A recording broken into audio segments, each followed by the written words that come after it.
As humans, we have this strange, unbreakable connection with nature, which I believe will always endure. Nature, and therefore the wild, both captivates and repels us. We admire its beauty, but fear its force. It's unmarred, untouched, glorious, but at the same time dirty, inhospitable, and disquieting. It's a funny tension. We build roads and buildings and cities to remove nature from our landscape. Yet at the same time, we dream of escaping back. For me, it's because I feel the most alive when I'm in the wild. And maybe that's because it's where my very existence is the most fragile.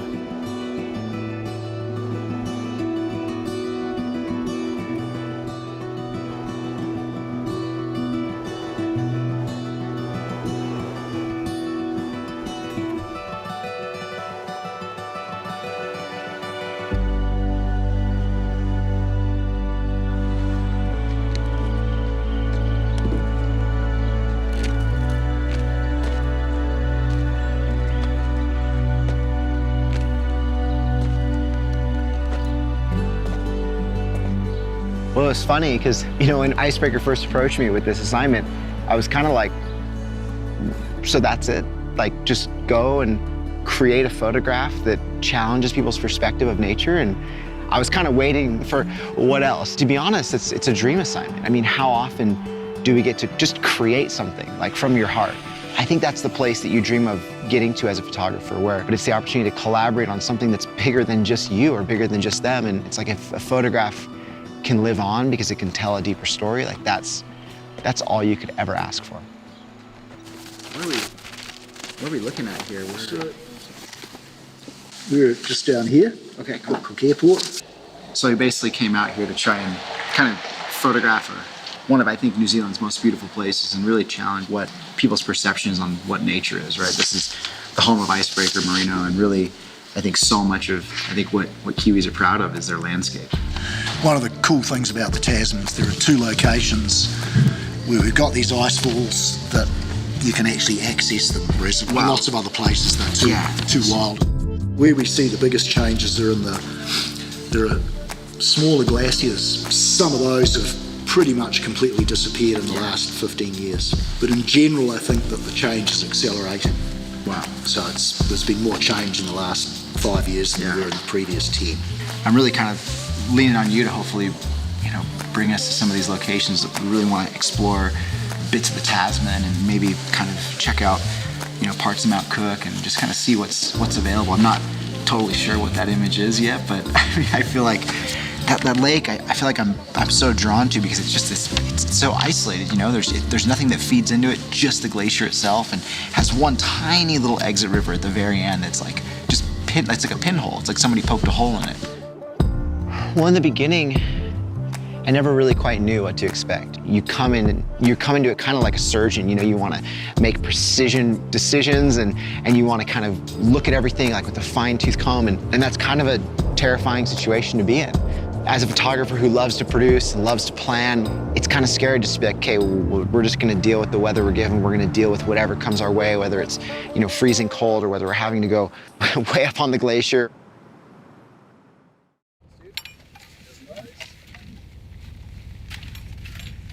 What we're in right here it's called an ice fall, and what's going on is that underneath the glacier there's some hard underlying rock that pokes up a bit. I mean, it's so broken up, it's just like so dramatic. It feels like we're in some set that was designed this way, it's crazy. Big arches and caves. Holy crap! This is insane over here. Max, tell me, who's over here? You're gonna be famous on Instagram.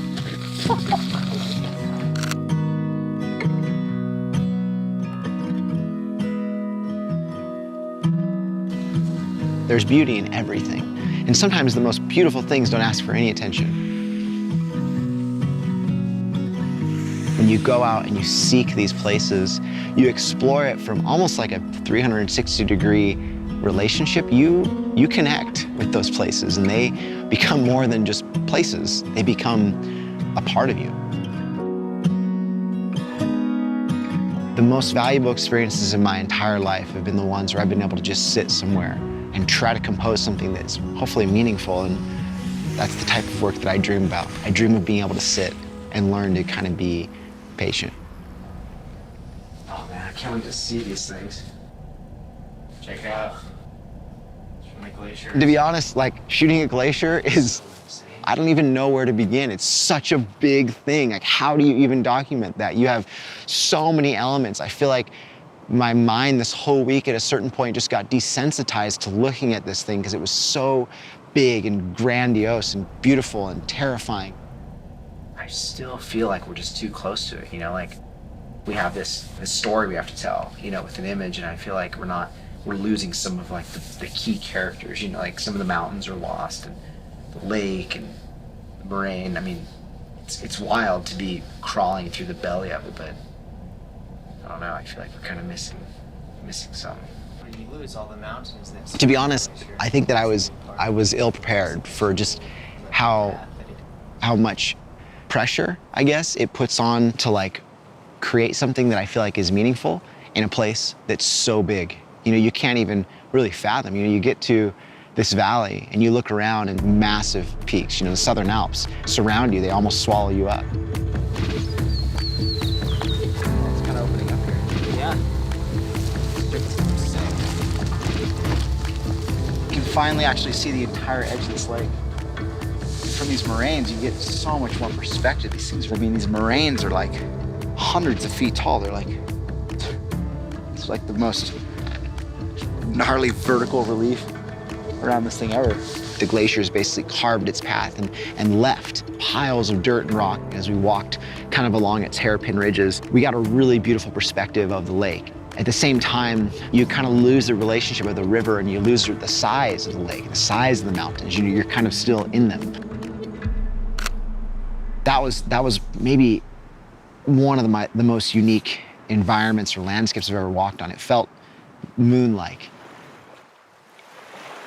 The most interesting thing, and I had no idea, is the lake has actually only been here since the 80s.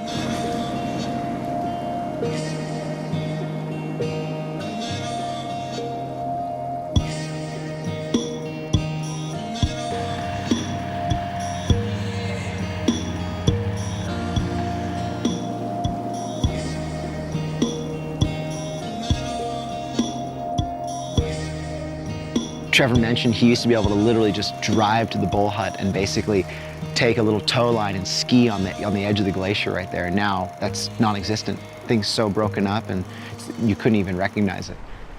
You know, he remembers when it wasn't anything more than just a pond or a river, something that is so incredibly beautiful and something people literally seek out in New Zealand. But many have no clue that this is something that has kind of been one of the fastest receding glaciers on the planet. You know, I've been thinking about this idea of move to natural for the last week, and it's been kind of sitting in the forefront of my mind. And it's interesting because as much as it is a movement, it's a personal choice. And that decision, it seems so straightforward when you're out in the wilderness, but then you get back to the comforts of your daily life, and it's hard to like live uncomfortably when we can live so easily at the expense of the environment. And I guess the idea of move to natural is really, the goal is just to first get people outside to see how and what those decisions could affect. The goal really for us is to kind of capture a photograph that really shows the beauty of the lake and the river, even though at the same time it's kind of a sad thing that's been sort of formed over the last 40 years. But I think if we elevate and we kind of stick to that left side of the valley, Mount Cook side, we can hover just above 4,000 feet, right? Maybe climb a little more. So perfect. Easy. So I've also got. After exploring the Tasman Glacier by foot, by skis, you know, by boat, I felt like it was sort of necessary to take that last step and try and see it from the air.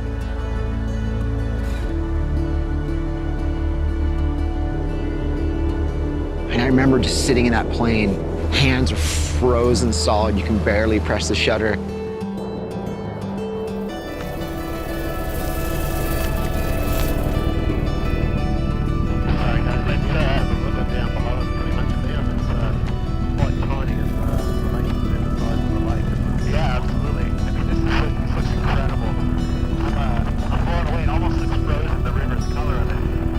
the relationship that you get from the mountains to the glacier, to the moraine, to the lake, to the river, it fully comes into view.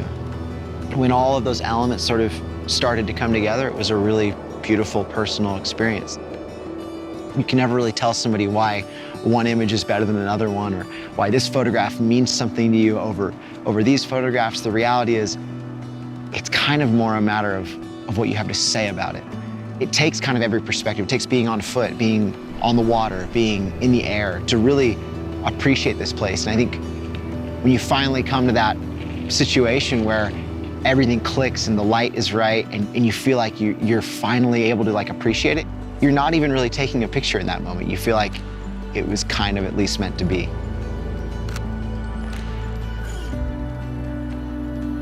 There's something to be said for creating work that's meant to be around a lot longer than you are. When you get people out into these places and they realize how much they care about the environment, you become somebody who feels a responsibility to protect it. And that's the greatest hope I could ever achieve with any image.